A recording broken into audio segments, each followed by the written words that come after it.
नमस्कार, मैं सोनाली कड़क न्यूज नेटवर्क में स्वागत करती हूँ। आज हमारे स्टूडियो में मौजूद है अब्बास नकवी जी, जो लखनऊ से है। आइए उनसे कुछ खास बात करते हैं। नकवी साहब, हाल ही फिलहाल में 26 आयतों को लेकर, कुरान के 26 आयतों को लेकर वसीम रिजवी ने कुछ बयान किए थे। आपका क्या कहना है इसके ऊपर? देखिए, ऐसा है कि वसीम रिजवी जो है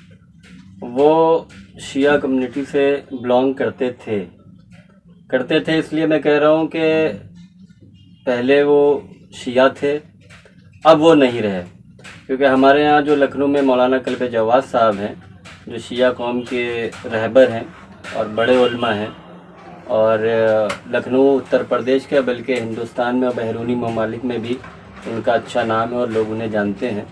और जहाँ तक मैंने सुना है, क्योंकि मैं फ़िलहाल मौजूद बम्बई में आपके स्टूडियो में हूँ, तो लखनऊ तो काफ़ी टाइम से नहीं हूँ, लेकिन मैंने जो उनके खुतबे वगैरह जो जुमे की नमाज़ वगैरह में मैंने सुना और ये पता चला उनके ज़रिए कि वसीम रिजवी को पूरी तरीके से शिया कम्युनिटी से बाइकआउट कर दिया गया है। एक तो ये बात हो गई। दूसरी बात ये है कि जो शख्स अगर अपनी धर्म की, अपने मज़हब की किताबों के बारे में या उनके कुछ श्लोक कह लें या आयत कह लें या मंत्र कह लें, जैसे तमाम हमारे हिंदुस्तान में तमाम तरह की किताबें हैं, अगर कोई अपनी ही किताब के बारे में कोई इल्ज़ाम रखता है या उसके बारे में कहता है गलत है, जो उसके पुरखे करते चले आए हैं, तो वो किसी भी धर्म का, अपने धर्म का या कोई भी धर्म के बारे में अगर कहता है तो वो गलत माना जाएगा हर सूरत में। और ये जो इंसान है वसीम रिजवी जिसका आप जिक्र कर रही हैं, इस आदमी ने कुरान की 26 आयतों के बारे में ये तो कह दिया कि इनको निकाला जाए क्योंकि ये आतंकवाद से प्रेरित हैं जी। लेकिन मैं ये कह सकता हूँ और पूरे यकीन के साथ कह सकता हूँ कि अगर उस आदमी से कहा जाए कि तुम उन 26 आयतों को सुनाओ या मुझे बताओ कि कौन सी है, तो वो 26 आयतें क्या, मेरा ख्याल के वो 6 आयतें भी वो पढ़ के नहीं सुना सकता वो आदमी के वो कौन सी आयतें हैं जिससे आतंकवाद प्रेरित हो रहा है या आतंकवाद का उससे समर्थन मिल रहा है। लिहाजा उस आदमी को अगर मैं ये कहूँ पूरी तरीके से कि वो शिया कम्युनिटी से बल्कि मुस्लिम कम्युनिटी से पूरी तरीके से बाइकआउट कर दिया गया, उसका किसी भी तरीके का कोई भी ताल्लुक मुस्लिम धर्म से नहीं है।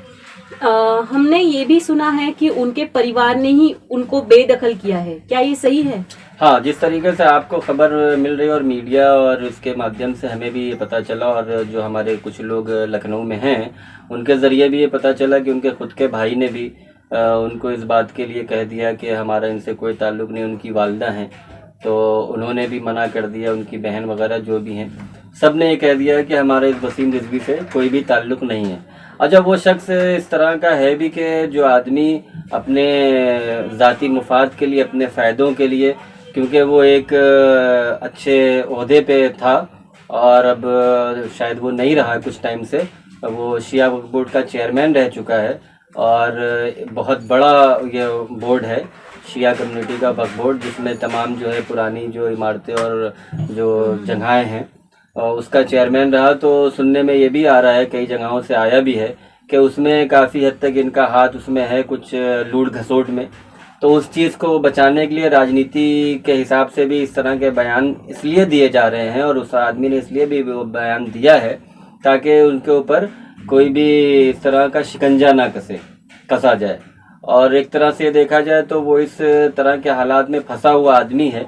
तो अब वो अपने आप को बचाने के लिए राजनीति के हिसाब से वो इस तरह की फिजूल के बयानात जो है वो दे रहा। और कोर्ट में जैसे उसने पिटीशन अपनी दाखिल की, लेकिन वो पिटीशन अभी फ़िलहाल जो है एक्सेप्ट नहीं किया है कोर्ट ने, ऐसा पता चला। और एक ख़बर और भी मिली है लखनऊ के ज़रिए कि जो हमारी एक कम्युनिटी में, शिया कम्युनिटी में और भी मेरा ख्याल मुस्लिम तमाम कम्युनिटियों में शायद ऐसा होगा कि मरने से पहले भी अपनी कब्र का इंतज़ाम कर लेते हैं। तो अभी हमें पता चला कि उसने भी एक ताल कटोरा जगह है लखनऊ में,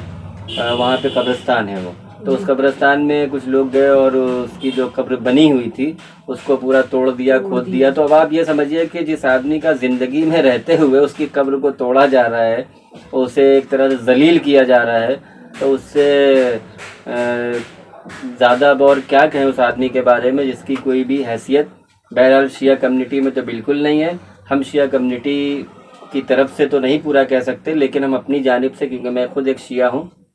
तो पूरी तरीके से पुरजोर मजम्मत करता हूँ, भत्सरना करता हूँ उस आदमी की, और उसके ख़िलाफ़ जितना भी ज़्यादा क्या कहते हैं, अगर कोई एहतजाज या किसी भी तरीके की कोई चीज़ होती है तो हम उसका एहतराम करेंगे और उस आदमी को पूरी तरीके से अपने हर एक मसाइल में उसे निकाल देना चाहिए।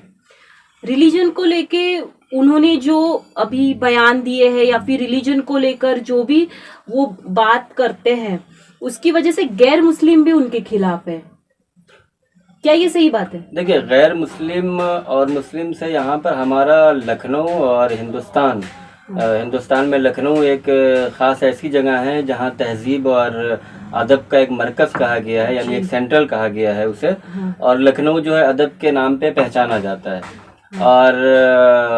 गैर मुस्लिम हो या कोई भी हो, अगर कोई भी गलत बात है, बुरी बात है जो समाज के ख़िलाफ़ है या समाज में जहर घोलने का काम कर रही है, तो कोई भी उस पर अपनी आवाज़ उठाएगा। आपको मैं ये कहूँ कि मेरे कम से कम 80% नॉन मुस्लिम हमारे दोस्त हैं, हमारे स्कूल के टाइम के, बचपन के, और आज भी हैं। तो उन लोगों से भी मेरी बातें होती हैं, तो उन्होंने भी इस बात पे बात उठाई कि इस आदमी ने इस तरह की गलत बयानी की है। देखिए, धर्म मज़हब जो है वो एक अपने अपने हिसाब से लोग जीते हैं, अपने अपने हिसाब से लोग फॉलो करते हैं, लेकिन जहाँ समाज की बात आती है, जहाँ समाज के तोड़ने का कुछ जिक्र होता है, तो सब एक होते हैं। यही एक हमारे हिंदुस्तान की इंसानियत है और यही हमारी पहचान है। और उसमें ख़ासकर अगर लखनऊ है, तो लखनऊ तो अदब में पूरी दुनिया में एक बड़ा नाम है। तो लखनऊ के गैर मुस्लिम हो या हिंदुस्तान के कहीं भी गैर मुस्लिम, अगर उन्होंने आवाज़ उठाई है और ये हकीकत है कि उसके ख़िलाफ़ आवाज़ उठाई है, तो हम उनका भी इस्तकबाल करते हैं कि वो इस तरह की जो भी वसीम रिजवी का बयान है, कोई भी इस तरह का बयान देता है, उनके ख़िलाफ़ अगर आवाज़ उठाते हैं, तो हम उन सारे